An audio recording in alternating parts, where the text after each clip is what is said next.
Same organization, am I correct here? 500 years of terror across the planet, and now you come back and we have to listen to you again? This time it's a climate emergency. Pay your global tax.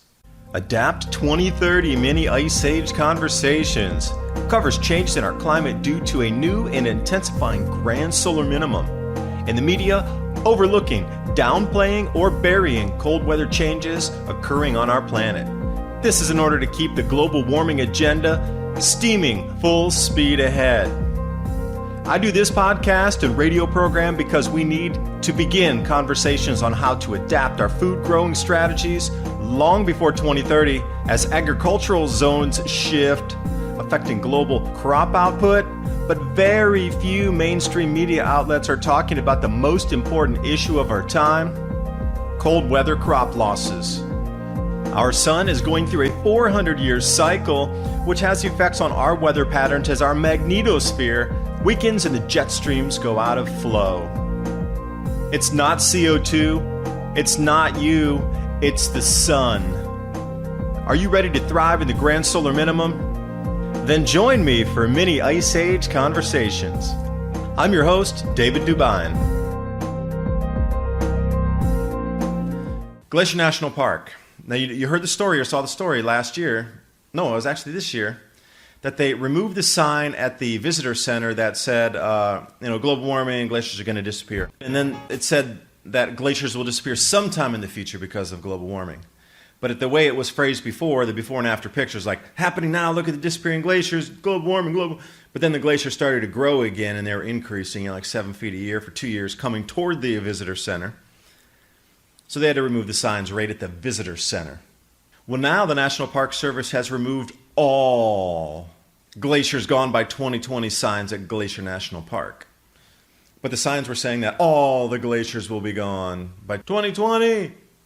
Be scared. I guess that wasn't enough, because the computer model projections from the early 2000s have been catastrophically inaccurate. Is that a good description there? I could have said wrong, but I think that's not really punch home enough there. Why don't we say catastrophically inaccurate? I think that's a better descriptor. So now what people were running around doing was taking a bunch of before and after photos of all the signs in Glacier National Park and then posting them online like, look, this glacier grew too. So now the Park Service has run in and removed every single sign out of there.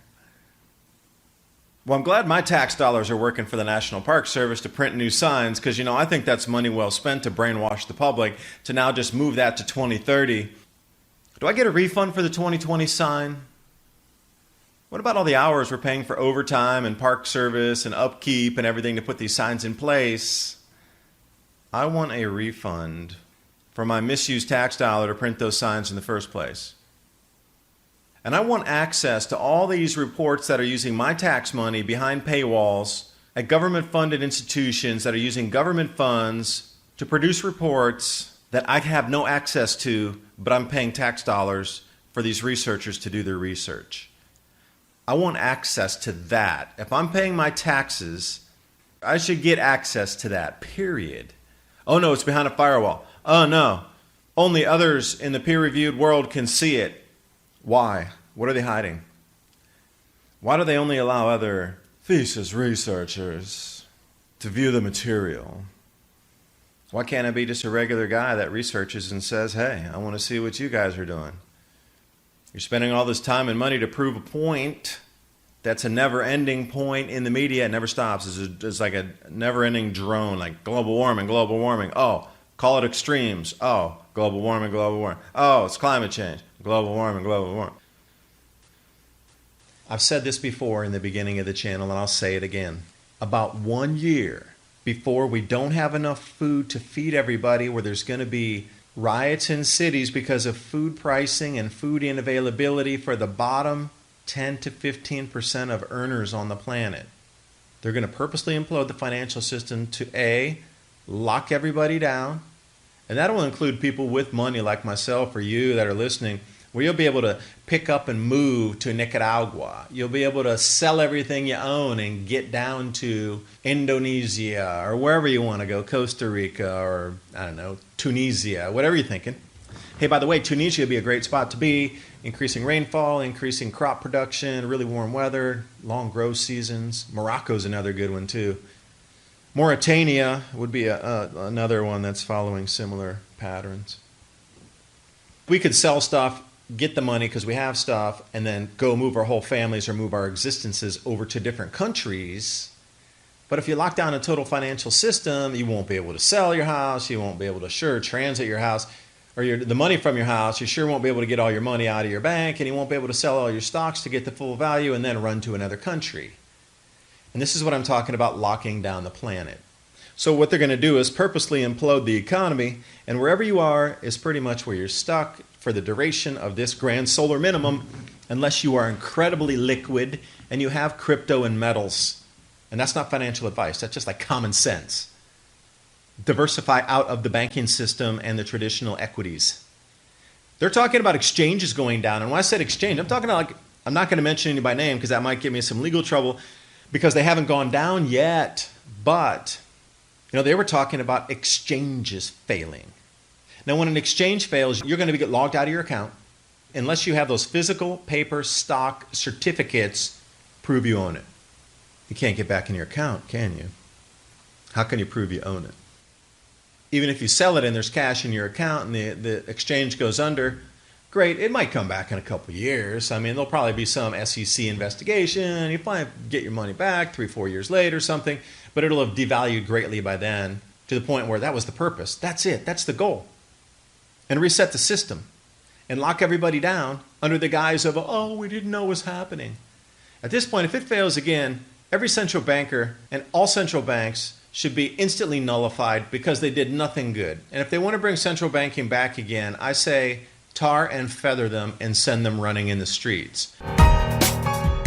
And speaking of cycles, my new book with my co-author Bill Porter, Climate Revolution, a must-read for understanding our sun-driven climate. As we progress deeper into this new eddy grand solar minimum, weather extremes leading to global food scarcity and higher food prices are here now. This book describes the expected changes, how to survive and thrive during future challenging times, and also practical preparations. The entire book is interactive with over 250 links, so you can click and go out to the scientific aspect of what we're talking about with the repeating cycles in this grand solar minimum. The science is explained so you understand the mechanisms. The solutions are there because we know we're going to face these exact same problems again that were faced in the Maunder minimum, the Sporer minimum, the Wolf minimum. Find designs for building greenhouses, grow guides, beam soil techniques, as well as bioreactors to create your own growth hormones for the soil. Available now, the new Adapt 2030 Climate Revolution. The link's in the description box below.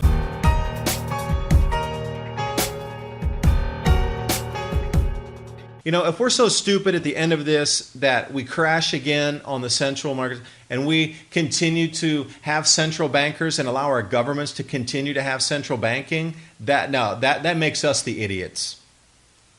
Look what they did in Iceland, by the way, back to Iceland. Remember the corporate vultures went in there and said, oh, you defaulted Iceland, we own your entire country now, we own all your property, we own all your natural resources, we own all your fishing rights, and your currency just devalued 10x and we own you now. And Iceland was like, no, you don't. That was all fake. You faked that. That was market fraud. You're out of the country right now. And we're going to take care of our own country without central banks. And look at the magic miracle that happened in their country after they said that. Now, they could have kowtowed and said, yes, okay, we have to give you all of our fish. Thanks for the fish. But they decided not to. And they kicked the central bankers out, and they reset their own economy, and everything was just fine. And look at the tourism's booming, their economy's booming, natural resources are booming, sustainable fishing, awesome. Iceland did a very good thing. We should follow the Icelandic model. Kick central bankers out of our countries. If we're at the point of a full collapse that's going to lock us down, we no longer need them. And from this point forward, they're no longer valid. Why do we in the United States need to have a private company print money for us, the people? It should be the government printing money for us, the people, not a private company that then charges us interest and devalues your lifestyle and stealing 2% of your value yearly and calling it inflation. And then print more paper, lend it to the government. Go back, do some history lessons. Central banking was forbidden. It tried to get a stranglehold, and it was kicked at the knees and told, take a flying leap. And then it came back another 2.5 generations later, and magically in 1913, Jekyll Island. But they'd been banished for 3 generations out of the United States of any kind of talk of central banking. Jeez. Now, fast forward a whole 100 years, we're nearly $1 worth, like a 1 penny comparatively to what it was in 1913. We don't need central banks. And if they're going to do this full-on global financial collapse, I think we have a real serious problem, and there needs to be some trials and investigations, and we need to get our sound money back on a gold standard, and we need to kick them to the curb. Really, we do. This is unacceptable that we're back to 2.0 again. And how many trillions went into a vast black hole? How many trillions? What, 50, 80 trillion US dollars just vanished to try to prop the markets up? And we're back down to 2.0, back to where they're like a smidgen, really 1/5 of 1/8 of a percent, again from a full global financial collapse right now. Why do we need central banks? Well, look at this poor planning that they've put into our laps. You think they're any better off over in Europe? They're even worse off over there. Unelected officials dictating policy for people who never voted for it, and you take it or you leave it. And no, there's no leaving it. You take it or we replace your government. You take it, and if you talk out, we arrest you. Hey, where have I seen that MO before? Oh yeah, all through history. You speak out, you're arrested. But it's happening in the EU just because of banking. Remember traveling back in Italy in the 90s? I don't know, I did. But I remember using all this different money. Like you had to go through different countries, and every time you went, you got your passport stamped and you change money. You go to Germany using the Deutschmark, and then you go down to Italy, you need to pop in, use the lira. My friends were telling me in Italy that lived there, after they switched the euro, everything doubled in price in a single day. Everything doubled in price in a day. So they were all freaked out by that anyway, and they kind of sort of adjusted to it. We saw the financial crisis in Greece and Cyprus. Warning sign, when this happens, they're going to lock up your banks, and they're going to lock up your ability to even get money out of your ATMs. And I get people going, well, you and your crypto thing. What if there's a solar flare? It's going to knock out your ability to get crypto. And I was like, man, if there's a solar flare, your bank machines are going down too. Your ATMs, all internet communication, you won't even be able to get a cent out of your banks. So if the solar flare were to hit, like let's say the United States edge of things, like those particles collided with the United States and set off all our power grids, fine. That part of the planet would go down for sure. But if I get over to Asia, my crypto stick is still valid, and I can get a transaction on the blockchain, trade with anybody there, go to a Bitcoin meetup and get some money in my pocket. You have your worthless credit card and you get over to Asia, your banking system's still down in the States. You're not getting a cent. Because all the signs are out here. And the spookiest thing for me is, yeah, they're going to lock the banks up. Yeah, they're going to do a Cyprus kind of bail-in type of thing here. Oh, and by the way, you don't own your money. The bank owns it, so they can do whatever they want. So that little dotted line that you signed on in like 6-point font at the very bottom you couldn't read except with a magnifying glass? That says that every dollar you put in the bank owns it. And if they decide to give it to you, they can. Or they can also decide not to if they need to continue operations, like a self-bail-in first. The banks are going to bail themselves in first. You're the last person on the list that's going to get anything. You're not even going to be able to get into your safe deposit boxes. They're going to confiscate those too. Read the fine print. Anything in a safe deposit box is bank property, not yours. If they need to sell it, they can, legally. Let's say you have all the stock certificates in there that you've acquired for like 6 generations and you keep them in there to keep them safe. The bank can liquidate every one of those to keep itself afloat. You think I'm kidding? You really need to read what the banks have power over you and what you own. You don't own a thing if a bank has it. If you don't have the keys with crypto, you don't own it either. Word to the wise, exchanges are just like regular banks in the system. They will screw you out of your money so fast to keep themselves afloat.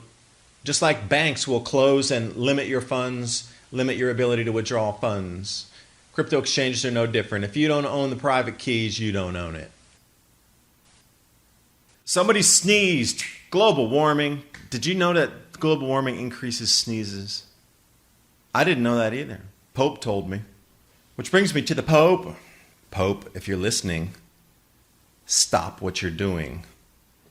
This madness that you're into here, telling the world now it's a climate extreme that we have to pay global CO2 tax, takes you far outside the realm of just a religious figurehead. So now, the Pope, working in conjunction with the mainstream media to get you to accept climate extremes as the new words because climate change isn't scary enough.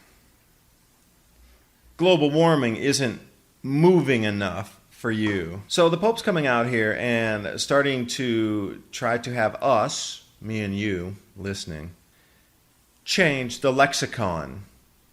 Because what they did was they hooked people up to EKG machines and different types of biosensors. And they started talking to them and describing words about the climate debate and seeing how their body physiologically would change based on the lexicon used. And what they found is the words climate change and the words global warming had no effect. It's been overused so much that everybody's so desensitized to it that it didn't even register.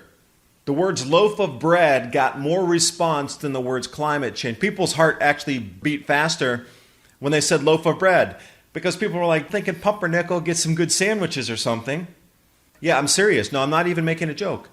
Loaf of bread actually had more physiological response in a heartbeat and the palms sweating than the words climate change or global warming did.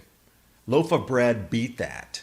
So this was the whole thing. They were trying to use different words to get the response. So then they ran through a category of words, of just regular words. Home, loaf of bread, dog, cat, these kind of simple words to see what the response was. And then they started throwing in all these other words. So what the Pope has done is come together with the mainstream media to say, climate change wasn't scary enough, didn't work. We need to change it to climate extremes because they found that this actually had a really big effect on people. Climate emergency.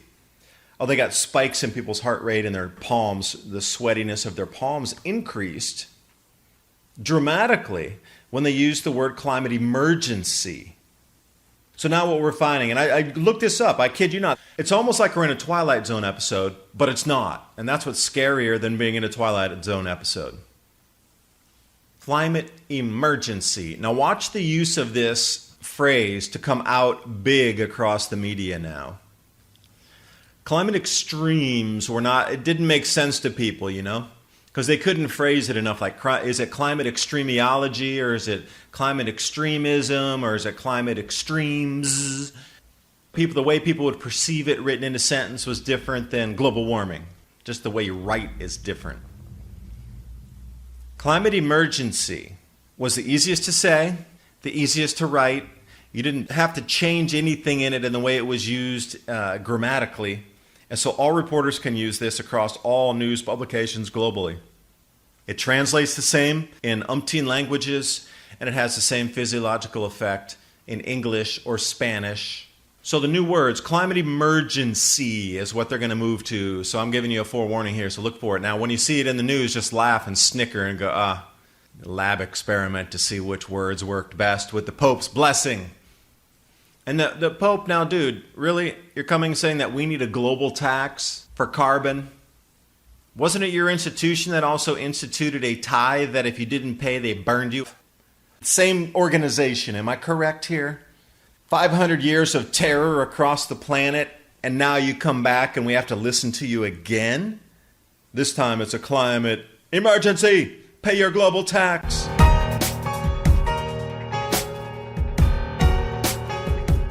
And how prepared are you for the transition into the grand solar minimum? Are you prepared for emergencies? Our friends at My Patriot Supply do have emergency survival food, the 2-week grab-and-go food crate or the 4-week food supply. They also have water filtration and items that you can use yourself to get ready to pack, such as Mylar bags, oxygen packs, things you can use for your own long-term food storage, and a host of different survival items that you might not have thought about in your preparations. Use the Adapt 2030 link in the description box below And while you're there, take a look at the selection of heirloom seeds, because you are going to have to grow some of your own food moving forward into the Eddie Grand Solar Minimum. Take back your peace of mind by knowing that you're prepared when others might not be.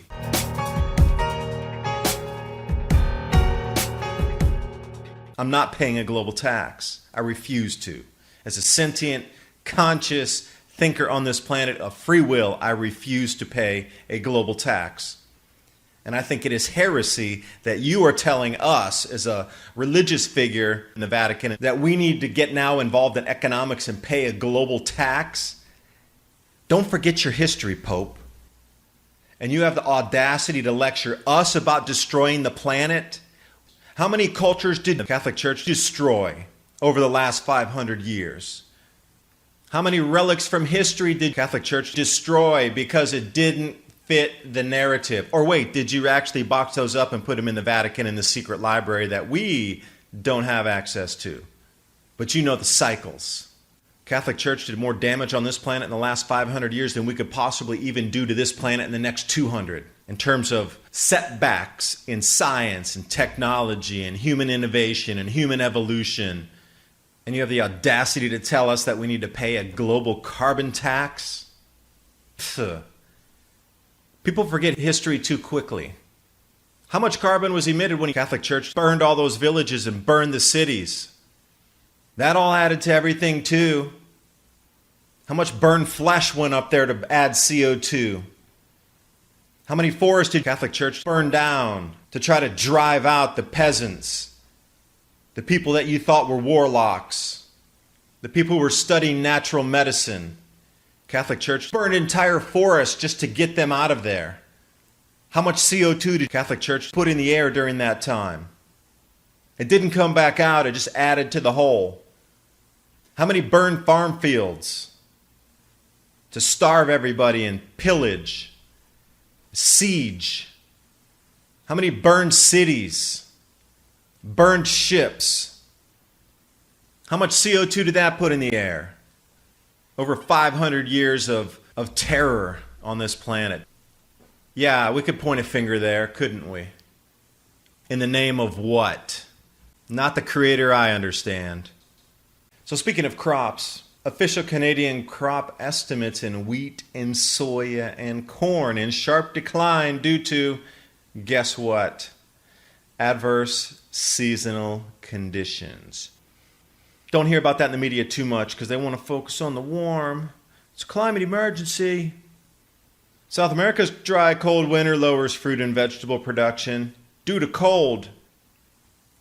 So I'd like to talk about Australia and New Zealand in a little bit. And the stratospheric warming event, it's laughable that they would say that CO2 is the cause of stratospheric warming. Although the event occurs 50 miles above the Earth. And they're saying that CO2 is to blame for something that occurs 50 miles above the Earth's surface. Now, the CO2's, the origination point is right here on the surface of the Earth. So even if you go to, say, 100,000 feet, the amount of actual gas up at that height is just so minimal anyway. I don't know how CO2, which is only 0.04% of the atmosphere, when you get up to that point in the sky, I mean, the dilution effect would be like 400 millionths of 1%, because there's so little atmosphere up that high anyway. Go up 200,000 feet and see what's up there. It sure is not a lot of CO2. And of course they have to blame it on CO2. Well, CO2 is causing the stratospheric warming. Didn't you know? You didn't get the climate emergency memo from the Pope. Dude! This video is brought to you by our friends at TrueLeafMarket.com. Heirloom and organic seeds for any grow zone on our planet.